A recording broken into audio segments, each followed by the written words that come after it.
You're listening to the Mistress of None podcast with Erin Harks. Welcome to the Mistress of None. This is Erin Harks. I am sitting with Kyla Schmidt today of Mom Starts Here.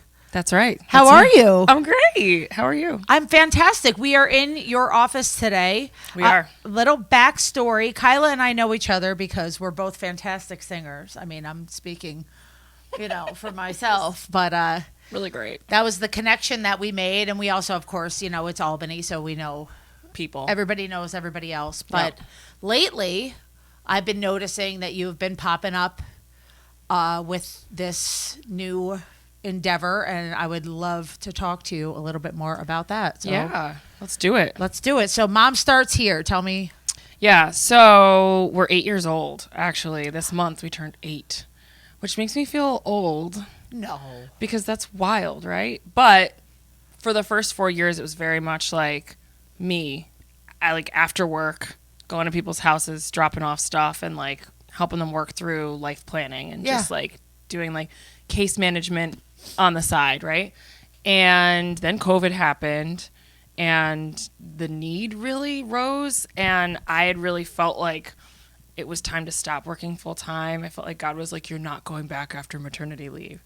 And so after I had my middle child, I didn't go back. And then COVID happened 2 months later, and all hell broke loose, and everybody needed diapers and everybody needed clothes, and nobody could leave their house. So I was like, okay, well, let's do it. So it was the first time we had gotten really any grants. I was just doing it with random donations for the first, whatever years.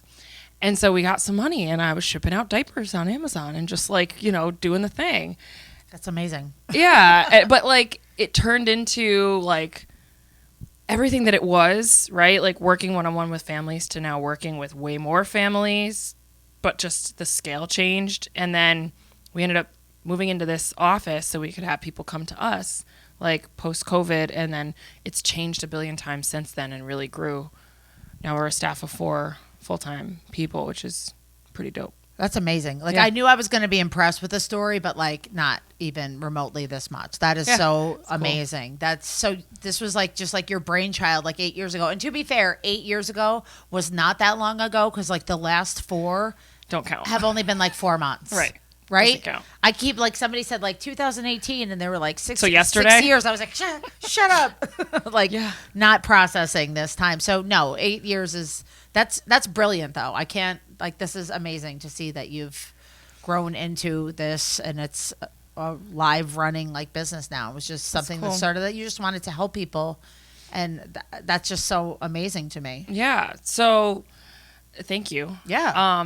My oldest child will be 12 in a couple months, which mind blowing. But I was 19 when I had him, and so that's kind of how all this started, was me having a little portion of that experience of being a low income single mom. Mm-hmm. It was a blip for me. It really was. It was very short lived, and I got a little taste of how hard it was. And then I realized, wait, there are people that don't have half of the resources internally or externally or community wise that I have, that I can't even imagine. So if I've seen these gaps, why don't I start to try and fill some of them if I can? And that was really how it started. Wow.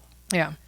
Well, you're definitely one of the most selfless people that I've interviewed so far, because it's normally been comedians and musicians, and we're all a bunch of selfish assholes. So it's I don't even know how to talk to you. You're doing nice things for other people. I'm oh well, nobody's really that nice though. I held the door for somebody yesterday.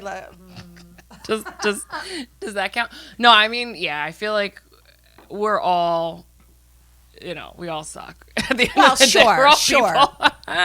But I just I'm always in awe of a lot of nonprofits, especially ones that I see are so grassroots and so local. And I mean, you're tangible to me because I know who you are. And so that would be one that I would be more apt to want to help out, as opposed to some of these bigger ones, which maybe started like this, right, but then have blown up. And then you just see a lot of these organizations with such ridiculous overhead. And I'm not saying that the people that are doing this should not be paid. That's not what I'm saying. But like, you see some CEOs that are making wait a minute. 6 figures for like, the first time that I ever got like completely grossed out by it, I was working as a temp at this one place, and I got invited to this thing after work. They were like, "Oh, it's a gala or something like that, but we have an extra ticket. Do you want to go?" And I was like, "Okay." And I can't remember what it was. I wish I could. It was like over 20 years ago, but I was like, what is this for? And they were like, "Oh, it's just like an award celebration for the work that we've done this year." And it was at Franklin's Plaza. Mm-hmm. It was like a 4-course meal. There were like open bar, and I was like, "Is this how is this how we congratulate ourselves for like?" So there's like, okay, part of it is the history of philanthropy. So the roots are deep. Walk me through it. Okay, I can't do that. I'm not qualified to do that. I want to hear your perspective on it. Yeah. It's one of those things, right? Like it's like a tangled knot, and then the more you unravel it, it becomes clearer, but it also becomes harder to fix. Yeah. It's not like the nonprofit industry is largely dependent on the generosity and philanthropic giving of the community. Like that's how it's designed to be set up, but it serves a legitimate function like any for-profit business does, but doesn't have the same ability to generate revenue. Yeah. Right? So then it creates this fundraising culture, part of which is the galas, because it's about, oh, let's have all of the wealthy people in our community come out and eat a good meal and be treated well and get the recognition and the awards so that they can then generate this like legacy kind of thing. Yeah. And it was basically catered toward getting the money that they needed to keep the lights on, but it's morphed over time to something that is kind of weird and icky. Yeah, I understand that. And like, I know. But this was just like internal. Like, let's just have a party. Yes, this just seemed more. And like, why was I there? I didn't fucking do shit for this benefit. Like, they had a ticket. And I was like, where? Like, it didn't like, this isn't right. And with what I drank that night, I mean, I'm sober now, but with what I drank that night, they definitely, I mean, I don't even know if they're still active anymore. Like, don't worry, guys. I'll take care of this. You seem to have some extra money. I got it. Don't worry. I was like, you sure this is all for free? No, so we did our first fundraiser event last year, and I was kind of conflicted about it because like there's a lot of frustration in the nonprofit community and the fundraising community, like the, you know, foundations and the charitable whatever, you know. They're like, we don't want the galas anymore. And it's like, okay, well, can we just have the money? And they're like, we'll see. Right? So it's like, if you don't create a point in time to generate excitement around your mission and do the work of like getting sponsorships and, you know, filling tables and all that stuff, sometimes, you know, the attention on the organization falls to the wayside. So there's this pressure to create a moment in time to generate support, but it's freaking expensive. I was like, this is a wedding. This is throwing a wedding. I'm picking linens. I'm doing a DJ. I'm like, this is wild. Of course, it didn't cost as much as my wedding, but like all the details, I was like, this is a lot that's pulling away from what we could be doing. And all that said, we got as many things for free as possible. We did it like as low cost, as low, you know, because some people don't. Some people are just like, let's have this big party and like it costs what it costs. We just have to sell the tickets. But it's a whole weird thing. And there is a lot of ick to it. So it's trying to like play along well enough to keep the lights on, but not deviate too much from like the reason you're doing the things. And I get you have to spend money to make money. And I also know, if I'm correct, I believe that some organizations do get grants and they have to spend a certain amount. So there have been times where like I have been paid to do a benefit. Right. And they're like, and I'm like, and they're like, no, we have we have money for it allocated that's supposed to go to that. And then I'm like, okay. Right. But I am always, whenever people are like, oh, that was such a nice thing you did, I'm like, no, bitch, I got paid. Right. Like, I'm very upfront about it. Yeah. Because I know other people, there's one person in particular, I'm not spilling the tea, but like they told me early on in my career, they said, never work for free. All of these organizations have money. And I was like, that's gross. First of all, like you just grossed me right out. But then I would. It's not true though. I know, but then I would see him at like, you know, this like breast cancer benefit that he was emceeing. I think the difference is, is, oh, what a good guy. Right. And I'm like, no, he's getting fucking paid. Yeah. So I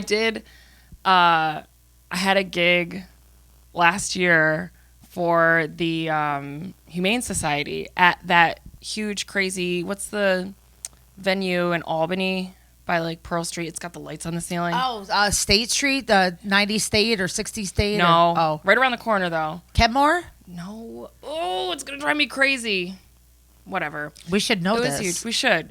Well, so I'm like, I got the gig and I was like, okay, I can do this because this is animals and not people. If it were people, then I'd probably know a lot of the people in the room and they'd be like, why is she? Yeah. I just had a meeting with her on, last week. Why is she the singer at this event? But I'm like, we don't intersect in the nonprofit world. Animals and people are kind of two different buckets. All right. So, like, but if it was like the YWCA or like, you know what I mean? Unity House, they'd be like, is that Kyla? But what would your concern be? It would just be weird. It's like a weird switching of hats. Huh. For me, it's very weird because nobody in the nonprofit world knows that I sing. And most Why people in the not? music world don't know that I, am involved in this. Well, why don't they know that you sing? just You don't have a intersect. beautiful voice. Well, thank you, but you know what I So mean. you're not It like would've been me, weird. like I tell everybody I meet what I do all the time. It's like it comes before my name and why I'm here. No, I'm kind of weird about it. Like, not on guess, well, purpose. it's not I your just full don't. time, so. Yeah, exactly. I do it on the side. It's like, whatever. If you know, you know. But I guess I wouldn't have like not taken the gig. It just would have been weird for me Sure. to feel like I could be one of the people attending, or I could be in the band. Today I'm in the band. Maybe next year I'll be at the table. I think that would be cool though. It I is think kinda that they would cool, look up and be but- like, "What the?"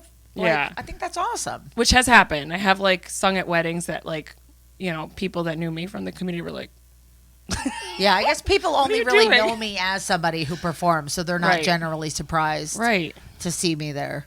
Yeah.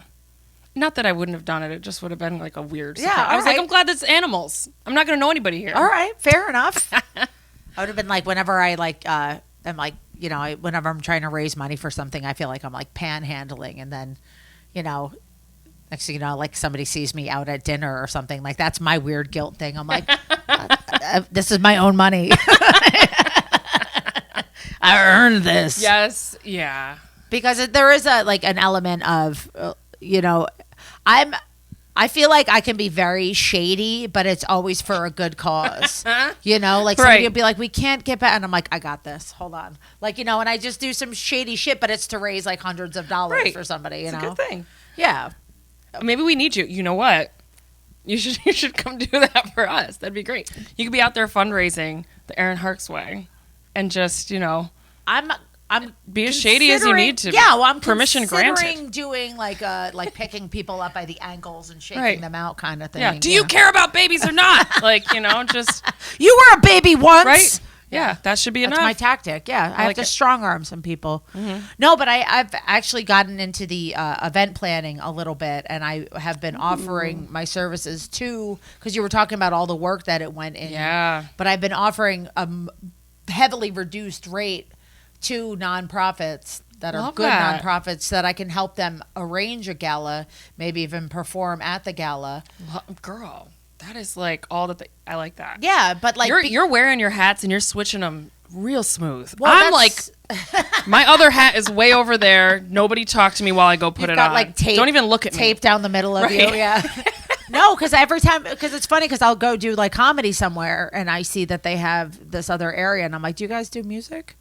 And I'm like, hold on one second. Like, me I'll get be my right other there. card. Yeah, or like vice versa. Like when I play music somewhere, I was playing at this one place and I never even knew they had this back room, and I was like, Is that a mic stand? I have to do comedy over there. Yeah. You have to let me do comedy over there. That's the perfect, that's how my brain, I'm like in the middle of a song and I'm like, all right, I'll do Wednesday. And, I just I love immediately that. move into the next thing. I like that though. But I think it's smooth and it works. Yeah. But the event planning came out of necessity because I was, Seeing problems. yes. You're like, this could be done better. Believe me. Here's my card. I like that. I mean, I would be at a wedding because, okay, we've both sung at weddings quite a bit. Yeah. When you are the leader of the wedding, for some reason, You then become somehow in charge of the whole schedule. because, well, when you're a boss bitch, Right. they're You're like, like, it's time to cut the cake. yeah, they're like, we need you to do, and I'm like, well, that's not my fucking job, but I'll do it, because it needs to get done, because want the couple to have a nice time. Right. Like, we need to move this along or you're not going to have a band.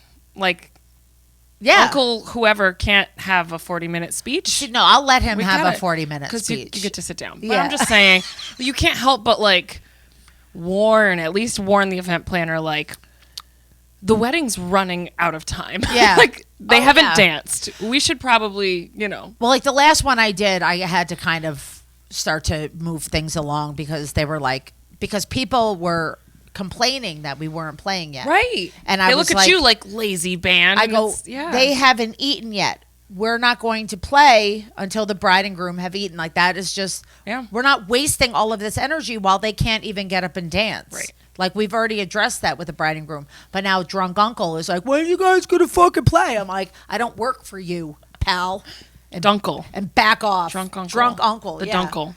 But it was like, after a little while, I was like, all right, let's fucking get the show on the road. Come on. Like, we gotta go. At some point. Before my guys start eyeing the open bar. That's, we got we don't want to lose the band. give him a Sprite. Yeah. Man. So how often are you singing these days then? I don't know, Erin. I mean, randomly. I And do you it don't like care. I just do it to keep my toe in it. Well, a couple years ago, I really wanted a new countertop. I wanted to replace the countertop in my kitchen, so I did a lot of gigs. Okay. But then I was like, okay, countertop done, gigs done. I respect that. I don't know. It's become that where it's like, do I have a reason to put some extra money together? Okay, cool, I'll go do it. And also, like, even if I don't, I mean, extra money is always good, right? Sure. But if I'm not like saving for something specific, I'll pick up some gigs because I don't want to like lose it. I don't want to like get weird and have a year go by and then be like nervous and like, oh no, I have to go perform, right? Yeah. So that's my old man voice. Oh no, I got it. Yeah. I'm so rusty. I want you to, yeah, you can't sing at my wedding. No, I've done You're too rusty. The Sit same down. thing with like, I stopped doing like the solo acoustic cover gigs. And now whenever I pick up my guitar, I'm like, I don't know how to fucking play this thing. Like, my fingers hurt. I'm like, what's going on? Right. But I'm you got to keep your toe in it. Yeah, but I'm also like worth it because I hated those gigs. Yeah. It was like a dinner music kind of thing, right? Not dinner music, just like top 40 covers while people fucking screamed at TVs and played on their cell phones. And I think during the pandemic, I just went through this, like, I need attention. I need your fucking undivided attention. Look at me. Yeah, especially with comedy. Comedy, you just need it for the show to work. Right. Music, not as much, but like... Maybe you got used to like the undivided attention and you're like... That's it. Whether I'm telling a joke or singing, I still want you to look at me. I think I just figured it out. Yeah. I think that might be it. I think the comedy just felt so good that I was like, why aren't you paying attention to me? It was more about like competing with the sound of like cell phones and shit like that. Like, why are you playing a video on your phone when I'm actively entertaining you? Well, and because people don't have the attention span anymore to be able to like give you their attention. If their phone is there. I played a song one time that I said was on an album of mine, and I said, and we had a bagpiper on that track, and I said, if you're ever looking it up, I was like, the band was called Or More. It was a really cool compilation. We did some shows. There's some stuff on YouTube, blah, blah, blah. And I go into the song, and all of a sudden I hear this faint sound of bagpipes. And I'm like... And somebody was watching one of the videos on their... And I'm like, okay, like, technically you're watching a video of me, so thank you. But also... I'm right here. Stop it. But, like, the logic of that is so skewed, right?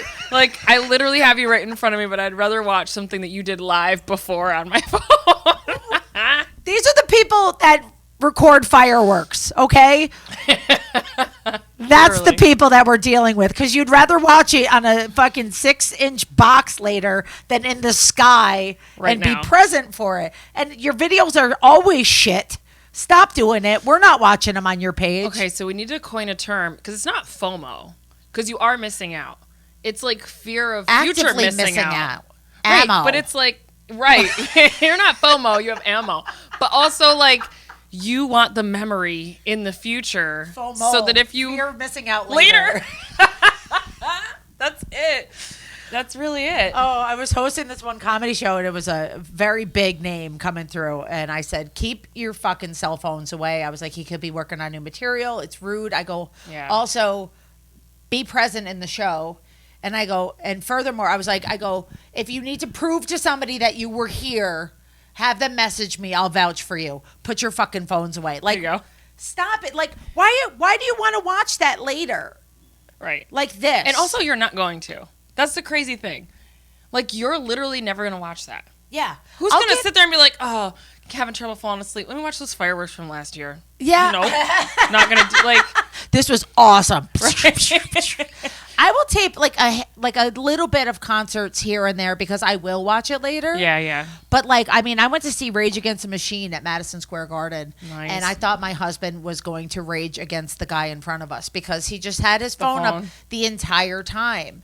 And it's like, stop it. Yeah. You're never going to watch those. There's no way. Especially Have you ever a band watched like that. Like, go fucking thrash around. Hey, Rick, get in there. Put your fucking phone away. That's the machine. We're raging against it. Just leave. You don't get it. You're doing it wrong. But I feel like the kinds of videos that we watch back are never the videos that have to do with like whatever you're recording that you're actually missing out on in real time. That's not the stuff you watch back. You watch your kids saying something goofy, or you go on TikTok and watch somebody else's content. You're never going to watch like, like I just went to New York City with my sister-in-law. Went like a little girls' day trip. It was a lot of fun. And there were like street performers and it was cool. I recorded like 2 minutes of it. Haven't watched it. Never going to watch it. Because at some point I realized I'm never going to watch this. And I just put my phone away because I'm like waiting for them to do a backflip. And then I'm like, wait, when am I ever going to sit down and be like, ooh, you know what I want to do? Over everything else? Yeah. Watch that again. Like, yeah, because we have so much free time. Right. You and I. To just watch old videos. New York City street performers and fireworks. Rage Against the Machine in our free time. Do you want to watch some? Yeah. That's a good. Wow. Ooh, yeah. Well, especially because for me, I don't get to go to concerts very often because my job is at night. Right. And it's got to be somebody that I really adore for me to take a night off because it's expensive for me to take a night off. I don't have fucking sick leave, you know? Right. And so the concerts that I do go to, like, I will take a little, just because I'm not bashing everybody. I will take a little snippet here and there. Right. To enjoy You're trying to get later. ahead of it. You're like, if someone sees me at a 'Cause somebody's concert gonna with be my like, phone "Fuck up, they're you, going to bitch, be I saw like, you at Skeet, right. or like fucking Nickel Creek. Right. It's okay to take videos. I think it's about like not doing it the whole time. Or at least like while you're doing it being like, yeah, I'm going to watch this later. Yeah. And not just being like, oh no, something cool is happening. I have to record it all the time. I want to be in the moment. Like, I mean, the bands that I go see, the musicians that I go see, like, I want to have this connection. I've taken the night off. I've probably driven a great distance. Yeah. I've spent money. I love this person. Like, and I don't fuck around either. Like, when I go to see somebody, I get like front row. Like, I don't mess around. Like, I'm not going to sit far fucking away where they're all washed out by the light. Like, no. But you also know what it's like to be on the other side, and you're probably one of the only people in the room that like truly appreciates what they're doing to the degree, that you do. You're like, this takes a lot. This is important. This matters. Like, I'm here. I'm tuning in. Yeah. Yeah. But also, while we're discussing concert etiquette, don't clap etiquette. along unless you have been through. Don't clap along unless you're black, okay? That's the rule. First of all, because I'm so tired. That's it. I can't say that. I can. But I can clap, right? You can clap. Okay. You either have to be black or a musician. Thank all right? you. Anything else is too risky. But you know what? I can clap, but I don't clap. Because there's some like... I started making videos of people at my shows whenever I would play Drift Away for some reason. As soon as I got every fucking white person in the room just like... Just had to do it. I started to just make a compilation. Because it drops, right? There's like that like acapella piece, but it's like, it's this weird like... Oh, is it on beat or no? Sometimes. Okay. Sometimes. But I love my in-ear monitors. It just, you are not here. Yep. You are not The only here. person here is me. That's it. Me and my voice alone. Right? It's a concert of one. In-ear monitors are like a narcissist's dream. It's like, I'll just take started my wearing voice and my them, guitar. I started wearing them last year. Life-changing. Because I started singing at church, okay? So I was singing at Life Church, and they have like it's a concert every week. Yeah. And they have like a lot of the people that we know play or whatever, right? So my guys, I'll have them out Saturday night, and I'm they're like, I got church in the morning. I'm like, that's you're your like, bad. that sucks. Yeah, I'm like, I would never do back to back. If I'm doing church one weekend, I'm not doing whatever. So I don't. Well, these guys are in their 20s, you know. They're just hustling, it'll catch up to hustling. But anyway, so they kind of like introduced me to in-ears because they all used them and they had the count. It's very like regimented or whatever. So I got spoiled and I was like, oh, I need some of these. And game changer, man. Yeah. And like you can, feel like you can hear yourself and your pitch is better. You're not over singing. Nobody ever is going to care about this. No, I don't give a shit. We're talking about, it's not about you. Freaking talking about music, all right? Well, for me, like the first time that I used the in-ear monitors, I remember somebody came up and like people are very delicate with me sometimes, which I appreciate because they know that they could say the wrong thing quite easily. But he goes, your voice sounds different tonight. And I was like, okay. And because I knew something, I was like, go on. And he goes, it always sounds good. And I'm like, you're safe now. You can uncup your balls.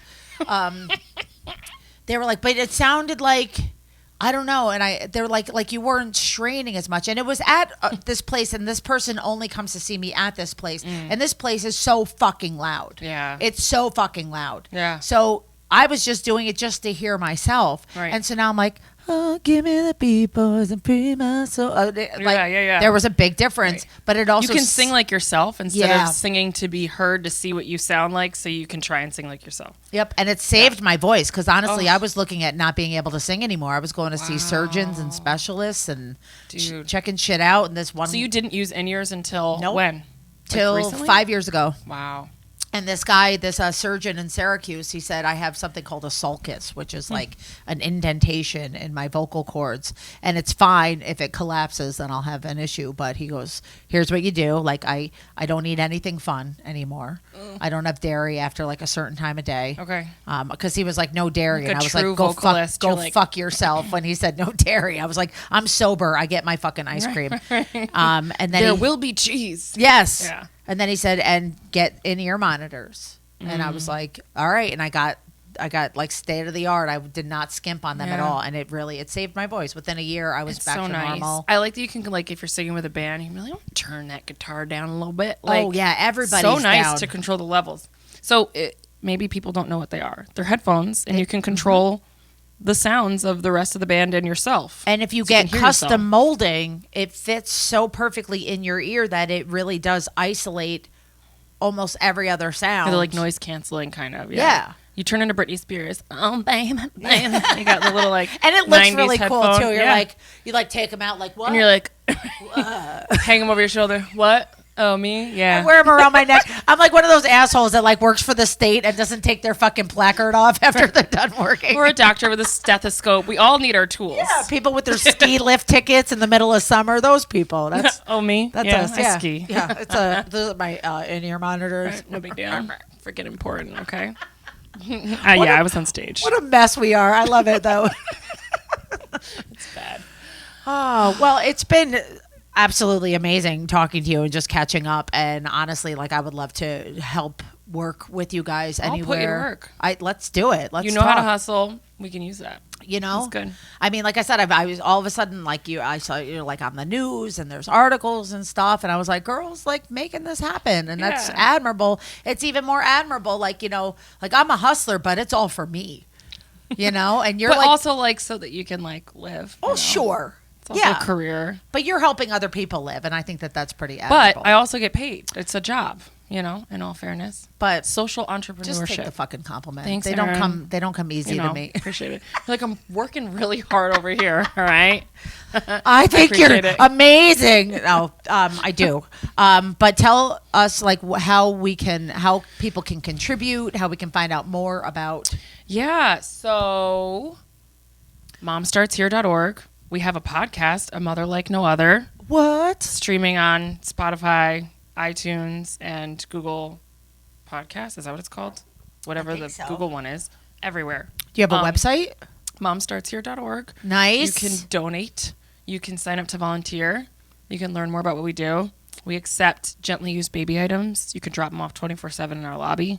So if you got kids, 0 to 6, will take their clothes and other things when you're done with them. All right. I think I haven't completely alienated every mother in my life with all my dumb kid jokes. My mom says to me the other day. You got to get a dumb kid joke in here. Come on. Well, yeah, I'll be like, you can bring your dumb kids to this whenever I have an afternoon show. My mom was like, how do people feel about you? I was like, they know me by now. They know their kids are dumb. Yeah.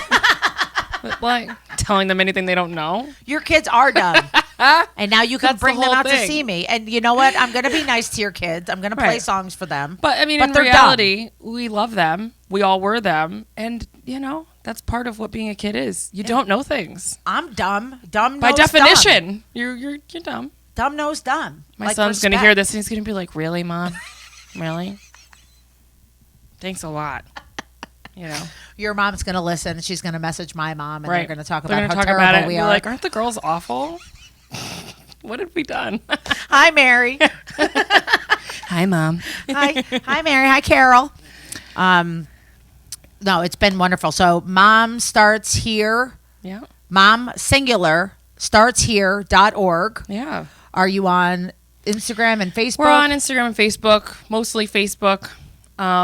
We've got some fun, like, parenting content. We also have a mobile app. So if you are a parent who's looking for support, download our mobile app and you can kind of engage with us that way. You've We're really thought high of tech. everything. It's not me. It's Paige, our director of operations. She's like a tech guru and I'm an idiot. And I'm like, is this possible? And she's like, let me find out. And then she makes it happen. But you brought Paige.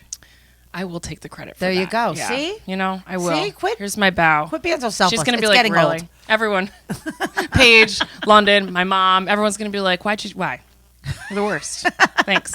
Thanks, guys. A year. Meet me at Franklin's Plaza for some shrimp. I'll be here for some surf and for some turf. scramps. Surf and turf and open bar. That's what this is really all about. It is really all about Surf that. and the turf. I mean, yeah, because neither The one open of bar, us. I don't drink either. Neither one of so- us drink, so we're all about that shrimp tail, lobster tail, Yeah. and some filet. Filet mignon. Fancy. There we are. Get it. All right. Well, Thanks I'm for gonna having me. thank you for being had. I'm going to tag her in everything so that you can follow, like, listen, follow, share. We're definitely going to do an event together. Here we are. 100%, because this is what a great. It's going to be the collab organization. of collabs. It really You'll is. do the event planning. It'll be for Mom Starts Here. You'll sing. I'll sing. You'll tell jokes. I'll It's going tell to be jokes. great. I'll tell all of my childless jokes. Right. You could talk. Actually, it can be like a children bashing event. It would actually be hilarious. We're gonna roast your kids. Right. It's gonna Irony. be a kid roast. Oh God, this is a good idea. Raise machine money for today. kids. And it'll be basically a kid roast. We're gonna put a No picture. kids allowed. We're gonna put a picture of your kid on stage, and moms, you're gonna pretend that it's your kid, and you're gonna roast that son of a bitch. And then we're gonna judge how evil you are. The evilest gets $100. I don't know. It's like a silent auction, right? Like whose kid's the worst? Put your ticket in there, and then Erin will roast your kid This is a good idea. for the benefit of Mom Starts Here. We're it's making great. this happen. Stay like that. tuned. The kid roast, the Capital Region kid Capital roast. Region Kid Roast. Bring your awful kids. I'm Terrible. Dude, I'm so excited about this. This It's gonna be is great. I believe every mother should have this opportunity. Right, it's a good outlet. Like, I know, It can be like, for Mother's Day. That's when we do our events. Happy Mother's Day. You get to roast your kids. I'm exploding. All right, we have to go now because I have event planning to do. So, Kyla Schmidt, momstartshere.org. Check it out. We'll be right back. Thank you for tuning in to Mistress of None. Thanks, Erin. Thank you. You're listening to the Mistress of None podcast with Erin Harks.